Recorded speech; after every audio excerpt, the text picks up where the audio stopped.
Hello my dear students, सभी को मेरा नमस्कार। मैं सौरभ राय एक बार फिर से आपके सामने मैं उपस्थित हूं आपके second chapter of class 10 acid base and salt. Students, last class we have already discussed what is acid, what is base, what is their physical difference or what is their physical properties and what is the types of acid, where we already discussed organic and mineral acid, strong acid, strong base, this weak acid and weak base. Now in this lecture today we are going to discuss chemical properties of acid and base. Okay, जो आज का topic होगा हमारा that is chemical properties of acids and bases.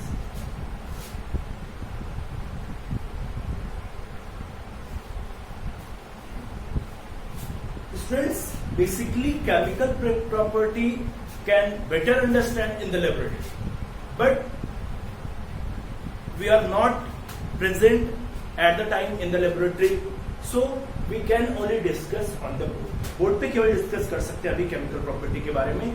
Chemical property का मतलब ये हो गया कि जब एसिड किसी केमिकल से रिएक्ट करता है तो उसका रिस्पांस क्या होता है। जो आपके सिलेबस में वही प्रॉपर्टीज पढ़ी जाएगी। तो सबसे पहली जो प्रॉपर्टी होगी, अभी एसिड की बात करेंगे, एसिड की केमिकल प्रॉपर्टी की। पहला जो होगा वो reaction with metals। Acid metal के साथ रिएक्शन करने पर क्या रिस्पांस देता है, तो इसका मतलब मेटल होगा आपका, एसिड होगा और कोई प्रोडक्ट फॉर्म होगा। वो प्रोडक्ट किस बात पर डिपेंड करेगा, कैसे डिपेंड करेगा, वो हम एक रिएक्शन से देखते हैं। चलिए, मेटल मान लीजिए हमने Zn ले लिया, ठीक है, Zn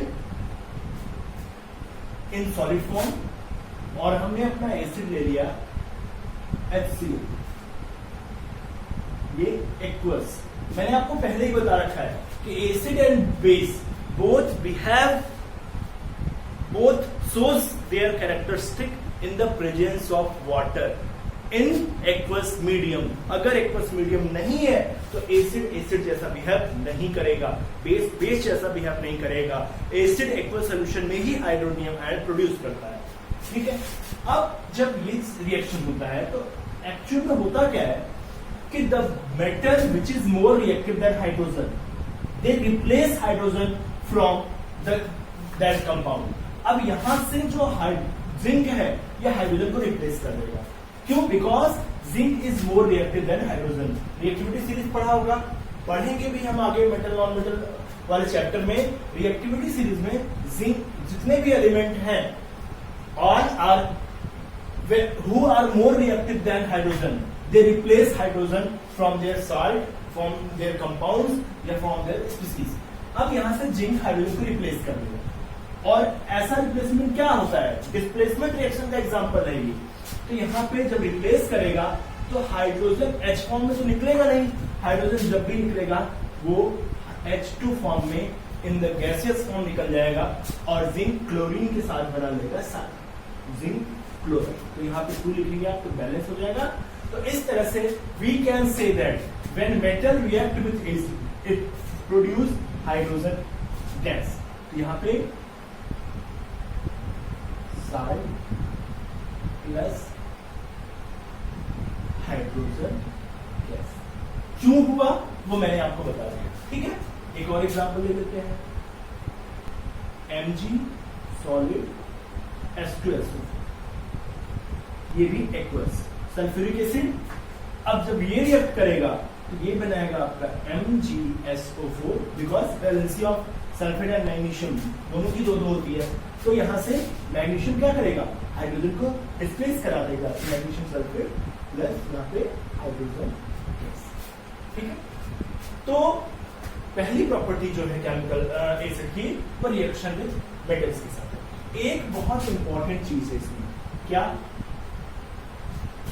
कि मेटल जो है वो एसिड के साथ रिएक्शन तो करता है, हाइड्रोजन गैस भी प्रोड्यूस करता है, सॉल्ट भी बनाता है, बट यही मेटल अगर एसिड में HNO3 हो गया तो रिएक्शन नहीं करेगा।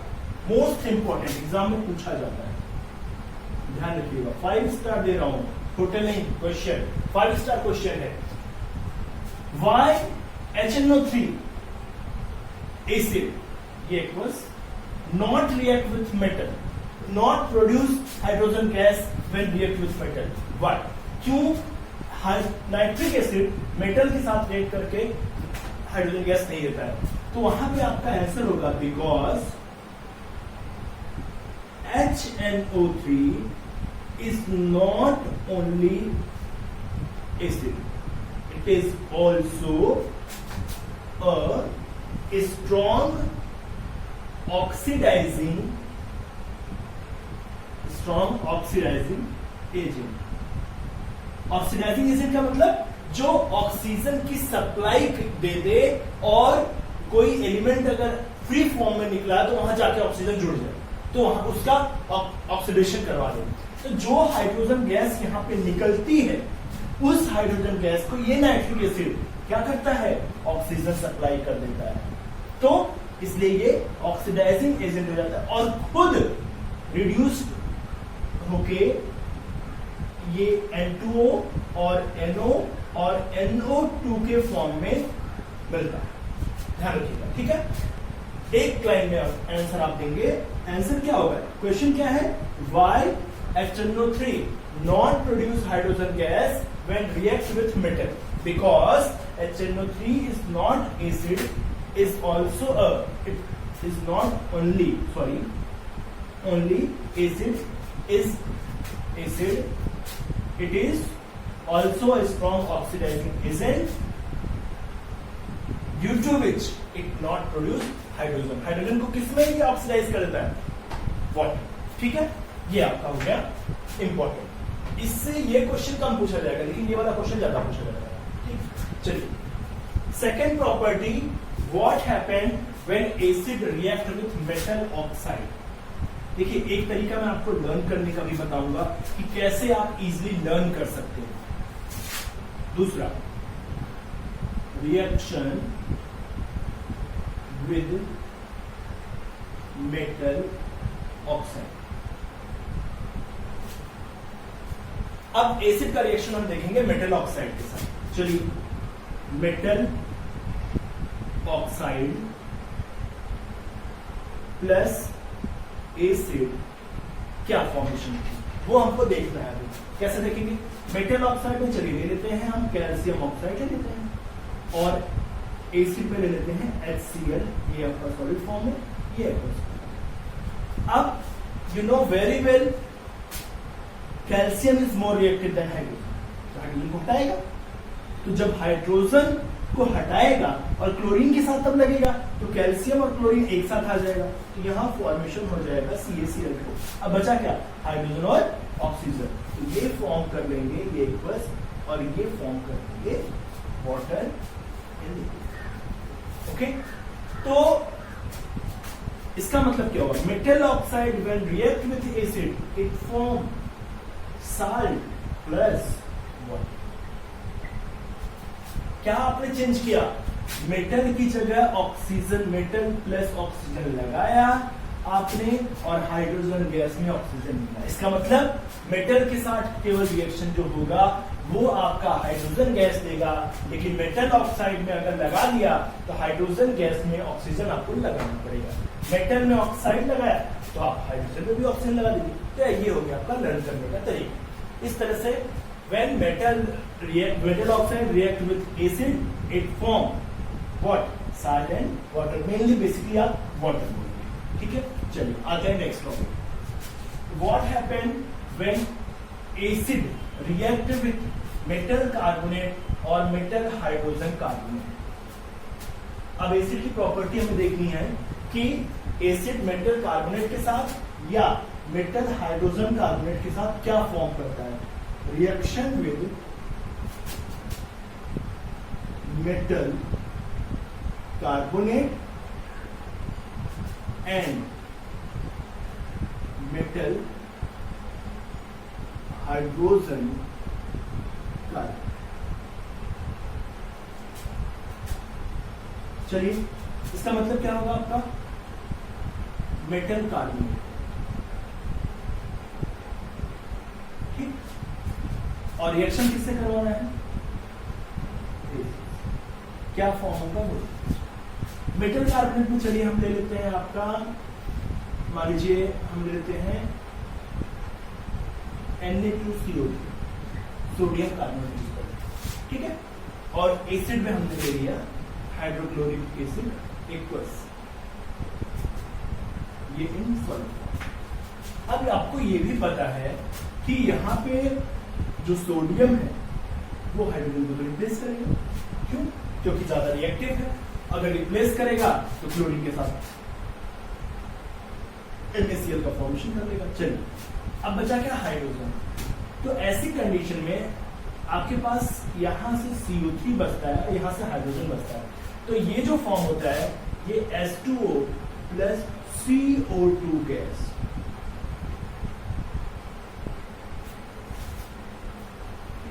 ये आपका NaCl।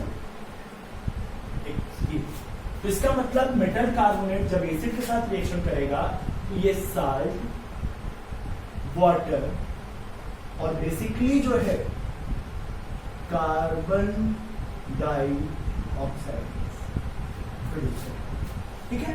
CO2 गैस, ठीक। अब इस CO2 गैस की एक प्रॉपर्टीज होती है, ये मैंने नोट्स में मेंशन किया हुआ है कि अगर ये CO2 गैस लाइम वाटर पर पास कर दी जाए, कैल्शियम हाइड्रोक्साइड एक्वस, और अगर ये CO2 गैस आपने पास कर दी लाइम वाटर पर, ठीक है, तो इसको ये मिल्की कर देती है और जो रिएक्शन होता है that is CaCO3 in solid form plus H2O, ठीक है, H2O। ये केमिकल प्रॉपर्टीज है। अब क्वेश्चन कैसे पूछा जाता है? क्वेश्चन ऐसे पूछा जाता है, name the salt, name the gas which produce after the reaction of metal carbonate with acid.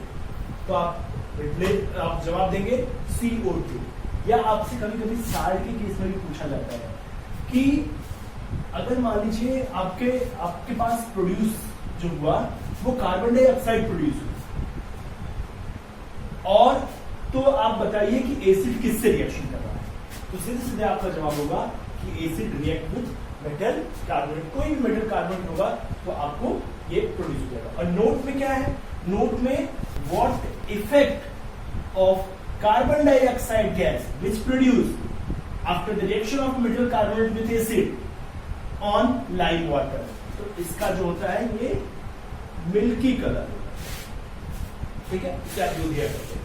दूसरी चीज है कि अगर आप इसी कैल्शियम कार्बोनेट पर एक्सेस अमाउंट में फिर से कार्बन डाइऑक्साइड पास करें, ठीक है, ये जो मिल्की है इसी पर आप पास करें in the presence of water, तो ये जो मिल्की कलर है कैल्शियम कार्बोनेट का, ये आपको कलरलेस मिल जाएगा, ठीक है। ये आपको that is calcium hydrogen carbonate CaHCO3 plus CaHCO3 in aqueous form, colourless मिल जाएगा। और सॉरी, कलरलेस नहीं, ये सॉल्युबल मिलेगा। ये चीज फिर से एक बार देखिएगा, क्या मैंने बोला कि metal carbonate react with acid it produce salt, water and carbon dioxide. Mainly जो यूज है वो कार्बन डाइऑक्साइड का है। अगर इसी कार्बन डाइऑक्साइड को आप लाइम वाटर में पास करें, when produce carbon dioxide pass with lime water, it turns the colour of calcium lime water milky.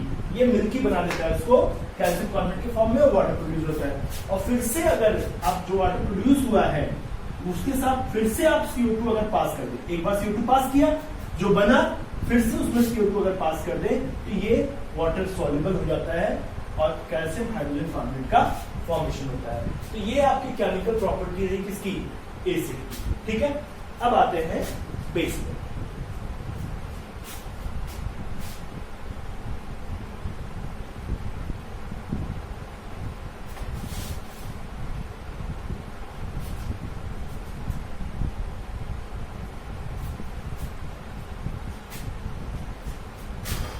अब बेस की केमिकल प्रॉपर्टी देखते हैं। पहली प्रॉपर्टी जो होगी वो रिएक्शन विद मेटल के साथ। Base produce hydroxyl ion, OH minus ion. तो बेस जो होता है वो भी मेटल के साथ रिएक्ट करके हाइड्रोजन गैस ही प्रोड्यूस करता है। Base plus metal plus base arrow salt plus hydrogen. ठीक है, फॉर एग्जांपल ले लेते हैं हम जिंक ले लेते हैं, जिंक, और यहाँ पे NaOH ले लेते हैं, सोडियम हाइड्रोक्साइड इन एक्वस फॉर्म। तो बनता है आपका Na2ZnO2 प्लस H2। इसको बैलेंस करने के लिए आप दो रखिएगा यहाँ पे। इसका नाम होता है आपका सोडियम जिंकेट, सोडियम जिंकेट, और ये आपकी हाइड्रोजन गैस। ये केमिकल प्रॉपर्टी किसकी है, बेस की। When metal react with base, it also form hydrogen gas। ठीक है, दूसरा reaction with non metallic oxide.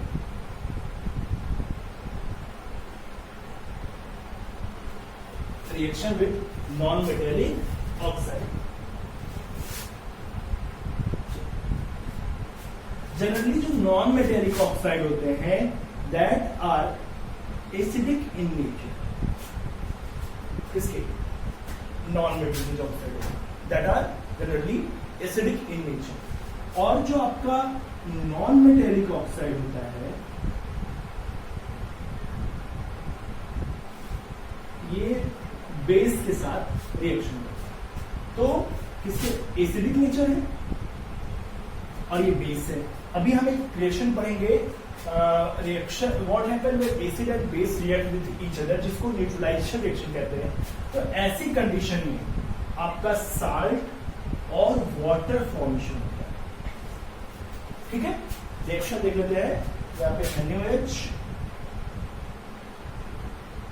ये NaOH आपको बेस यूज करना है तो NaOH, और नीचे हमने यूज कर दिया आपका नॉन मेटेलिक ऑक्साइड में CO2। ओके, तो फॉर्मेशन हो जाएगा Na2CO3 plus H2O, aqueous liquid,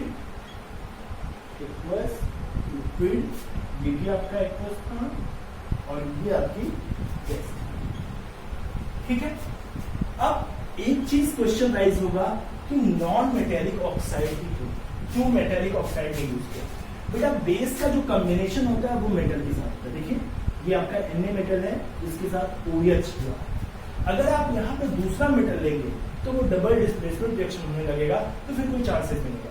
non metal के साथ मेटेलिक ऑक्साइड के साथ बेस जनरली रिएक्शन नहीं देता है। क्यों, क्योंकि उसका भी नेचर कैसा होता है, उसका भी नेचर बेसिक होता है और बेसिक नेचर के साथ जनरली रिएक्शन नहीं देगा। तो ये आपका नॉन मेटेलिक ऑक्साइड यूज किया, नॉन मेटल में कार्बन है, ऑक्सीजन, कार्बन डाइऑक्साइड, और ये आपने बेस यूज किया, आपको मिल गया क्या, साल्ट मिल गया, और उसके बाद वाटर मिल गया। तो it is the chemical properties of base.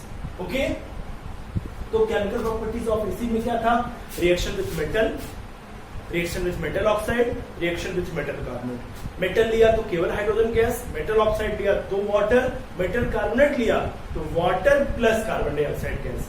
और बेस का मेटल के साथ रिएक्शन जो था वहां पे भी हाइड्रोजन गैस निकला था, उसके बाद जब नॉन मेटेलिक ऑक्साइड के साथ किया आपने तो वाटर प्रोड्यूस हुआ। ठीक है, तो ये आपका हो गया केमिकल प्रॉपर्टीज ऑफ बेस। चलिए अब common thing in acid and base, वो कौन सी कॉमन चीज है जो एसिड और बेस में होती है? आपकी बुक में टॉपिक दिया गया है कि what is common in acid and base and what happened when acid react with base. Common in acid and base. अब आपको हम दिखाते हैं कि जैसे अगर हमने कोई एसिड लिया, ठीक है, अब ये एसिड अगर सॉलिड फॉर्म में लिया और वाटर के साथ हमने रिएक्शन करवा दी, तो आपको अच्छे तरीके से पता है कि यहाँ पे जो हाइड्रोनियम आयन प्रोड्यूस होता है और ये आपका Cl- या दूसरी लैंग्वेज में हम ये कहें कि जो HCl है एक्वस, ये कौन सा आयन प्रोड्यूस करेगा? H+ आयन प्रोड्यूस करेगा। ठीक है, और अगर मान लीजिए हमने कोई बेस ले लिया है NaOH, ठीक, एक्वस, तो ये जो प्रोड्यूस करेगा ये OH- प्रोड्यूस करेगा एक्वस। दूसरी तरफ ये Cl- और ये NaOH। इसका मतलब कि एक्वस सॉल्यूशन में वाटर के प्रेजेंस में दोनों चार्ज डेवलप करेंगे। You know very well, charge is the carrier of the current. Charge he current को एक जगह से दूसरी जगह ले जाते हैं। तो इसका मतलब अगर दोनों साथ साथ हैं तो बोथ कंडक्ट इलेक्ट्रिसिटी। क्या किया आपने? आप एक बीकर ले लीजिए, ठीक है, इस बीकर में ये आप कॉर्क लीजिए और इस कॉर्क में आप 2 आयरन रेल्स लगा दीजिए, ठीक है, और इस आयरन रेल्स का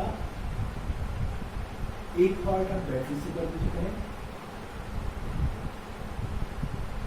यहां आप एक बल्ब लगा दीजिए, यहां पे आप एक स्विच लगा दीजिए और फिर ये आप सिस्टम, ठीक है, और इसमें आप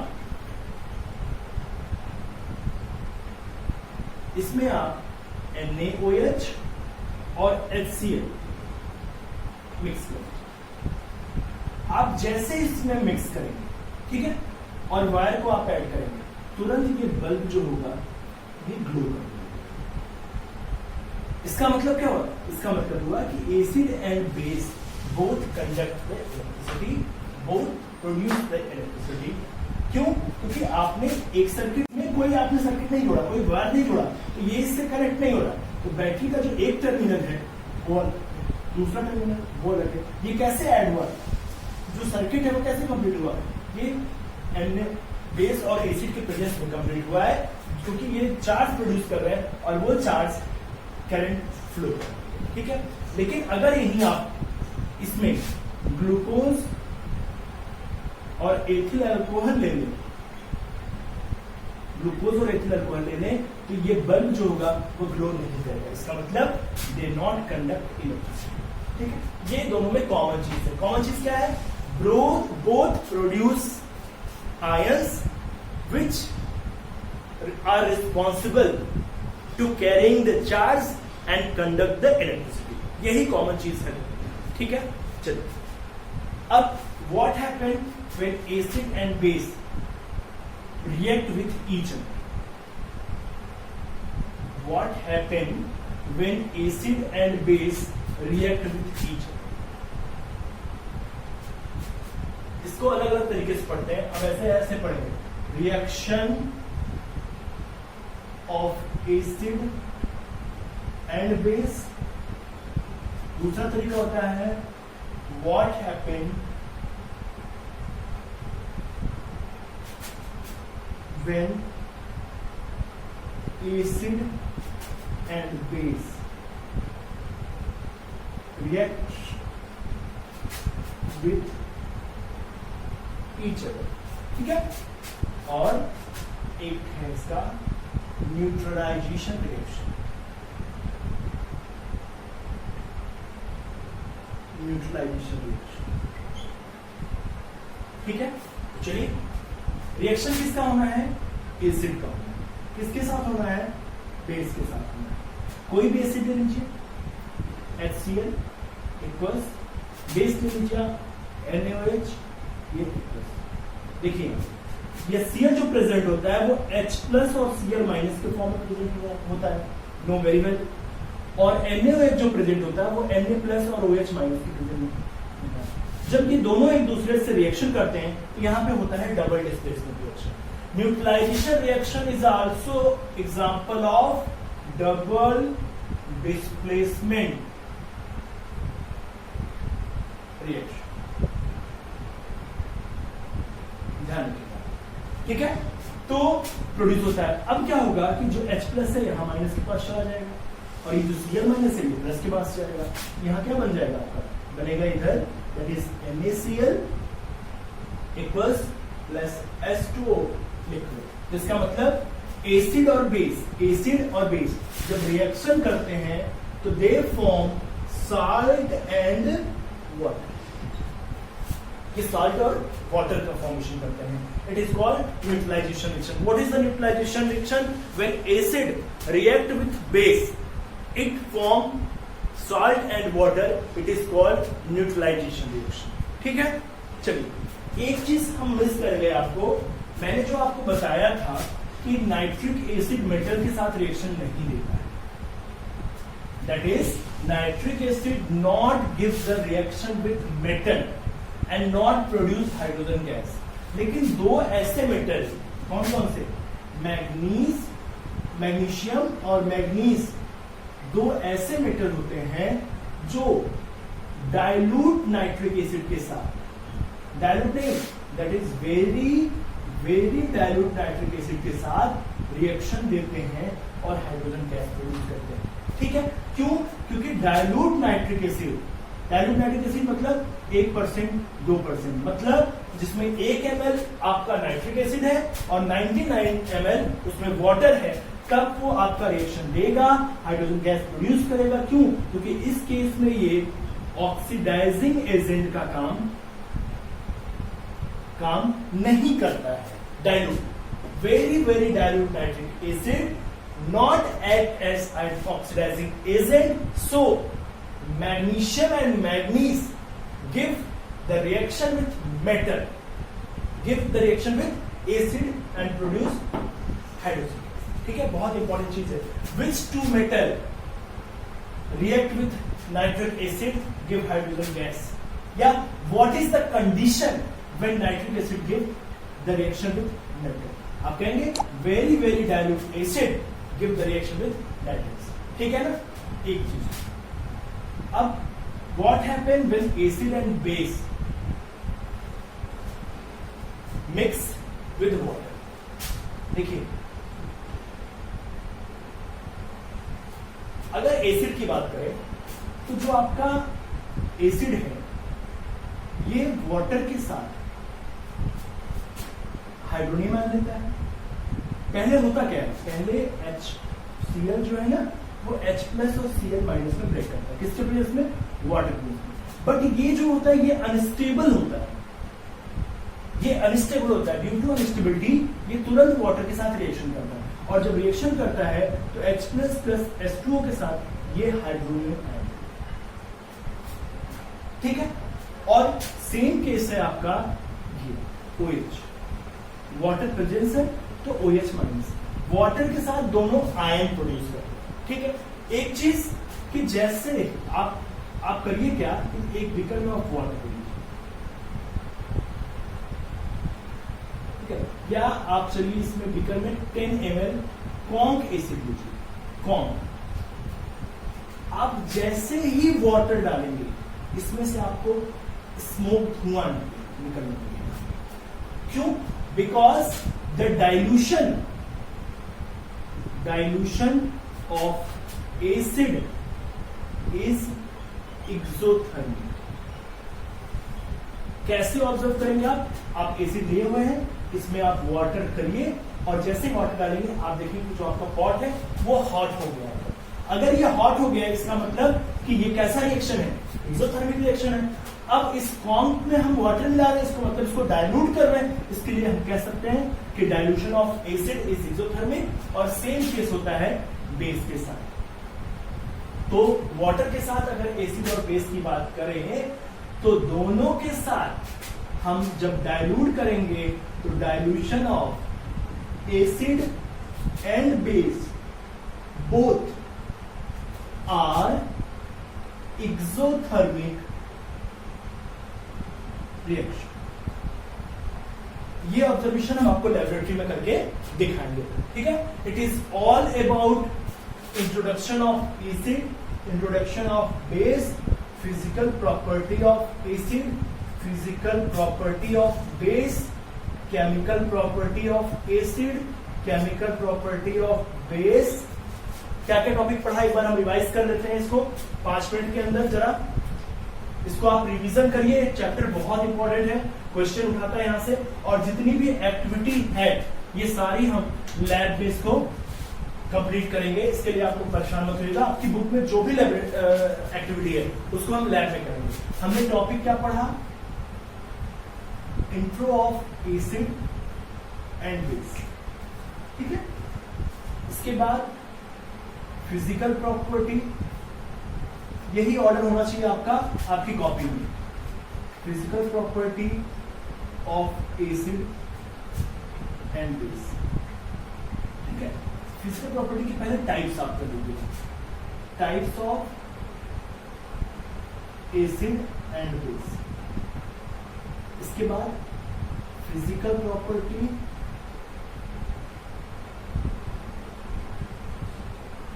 of acid and base. After that, chemical property. After that, common in acid and base. What happens when acid and base react? And last, what is reaction with water of acid? ये topic हम पढ़ चुके हैं बेटा। Acid और base होता क्या है, दोनों का जो टाइप्स है वो पढ़ा हमने, स्ट्रॉन्ग और वीक वाला। Physical properties of acid and base ये पढ़ चुके हैं। केमिकल प्रॉपर्टी पढ़ लिया है। कॉमन एसिड और बेस में क्या है कि दोनों इलेक्ट्रिसिटी कंडक्ट करते हैं।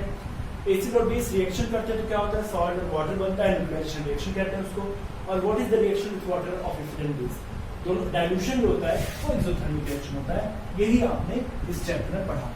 अब जो आपका टॉपिक नेक्स्ट होगा वो होगा आपका strength of acid and base, जिसमें हम pH scale, importance of pH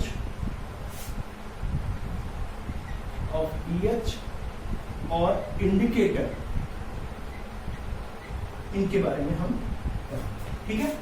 तो लास्ट ट्यूसडे आपका वीडियो अपलोड नहीं हुआ था, सॉरी फॉर दैट, बिकॉज मैं कहीं बाहर था और नेटवर्क भी बहुत ज्यादा प्रॉब्लम थी बारिश की वजह से। तो इस वीडियो में मैंने पूरा का पूरा आपको एसिड का केमिकल प्रॉपर्टी बता दिया, और जो 2-3 टॉपिक थे आपके ये सारे हो गए। अब strength of acid and base, pH scale, importance of pH और इंडिकेटर, ये हम नेक्स्ट क्लास में डिस्कस करेंगे।